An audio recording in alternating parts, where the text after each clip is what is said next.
Hello everyone, in this video I'll show you how to add custom standard deviations bar in Excel step by step.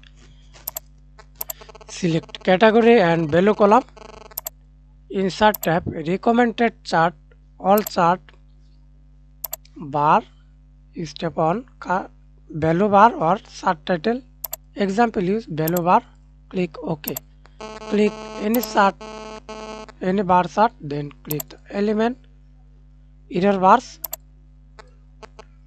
click to this icon, more option, then use custom, specific value, backspace, std deviations, apply the same process, click OK. Thanks for watching video. Please like, comment, share and subscribe to my channel.